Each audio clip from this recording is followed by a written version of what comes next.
Les compétences qu'on souhaitait développer dans l'enseignement d'anatomie, c'est la compréhension du corps humain en 3D.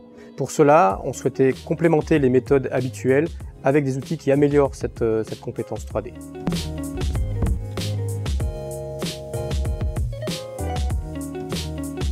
Comme il n'existait aucun outil, nous avons développé Sketchnote 3D, un outil pour visualiser et annoter un modèle directement par l'enseignant. Donc dans Sketchnote 3D, on va pouvoir intégrer la plupart des formats standards de modélisation 3D. Une fois que votre modèle est dans Sketchnote, vous allez pouvoir l'ouvrir directement depuis votre navigateur web et puis vous allez pouvoir commencer l'édition. Vous allez pouvoir ajouter des annotations, donc mettre des images, du texte, des liens. Une fois que je suis satisfait de ma réalisation, je vais pouvoir générer un lien de partage, donc sous forme de QR code ou sous forme de lien que vous pourrez directement intégrer sur Moodle par exemple. Avec Sketchnote 3D, nous pouvons faire sortir la 3D des TP d'anatomie pour l'amener directement sur l'ordinateur ou le smartphone des étudiants.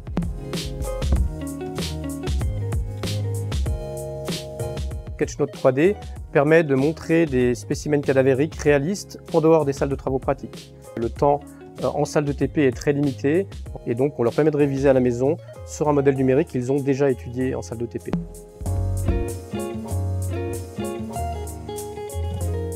On a une collection quand même assez importante de cadavres, de modèles anatomiques qui sont parfois fragiles et donc l'idée en fait c'est de les numériser grâce à la photogrammétrie.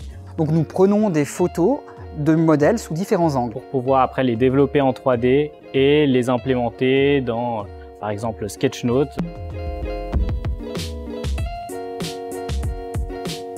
Alors moi, ça m'a beaucoup aidé parce que ce qui est compliqué en anatomie, c'est de visualiser des structures dans l'espace. Et du coup, cet outil, ça m'a vraiment permis de finalement voir en transparence, c'est-à-dire de comprendre. Alors, après cette structure, on va retrouver cette structure anatomique qui passe à travers telle ou telle autre structure. Et cet outil, ça a vraiment aidé dans ce processus d'apprentissage. La crainte a été exprimée par certains étudiants qu'on remplace les méthodes d'enseignement traditionnelles, en particulier avec l'accès aux cadavres, par des outils numériques. En fait, ce n'est pas le cas, ça complémente les outils traditionnels et ça permet d'avoir un meilleur apprentissage. Mais pour un enseignant, c'est très facile de se l'approprier. Il n'y a pas besoin d'avoir des compétences informatiques à part se servir d'Internet. Et donc ça permet d'autonomiser les enseignants dans l'utilisation de la 3D.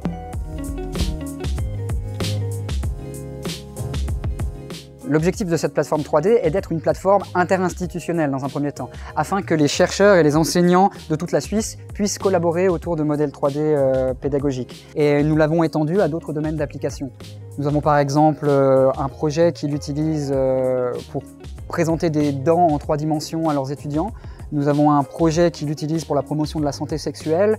Nous avons numérisé des collections de modèles en cire, des séroplasties sur la syphilis qui datent du 19e siècle.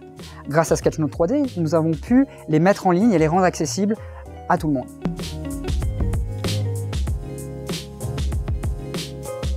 L'outil en lui-même peut être utilisé par n'importe qui. Il suffit d'avoir un navigateur et une connexion Internet. Concernant la numérisation de modèles 3D, cela demande des compétences et c'est tout l'intérêt du développement de cette plateforme qui mettra à disposition des enseignants des modèles déjà réalisés par des chercheurs et des chercheuses du monde entier. Oui, et par ailleurs, donc au sein de l'unité d'anatomie, nous avons développé une plateforme pour numériser des objets physiques et nous souhaitons mettre à disposition cette plateforme des enseignants qui le souhaiteraient. Dans un second temps, nous étendrons peut-être l'usage de la plateforme au grand public.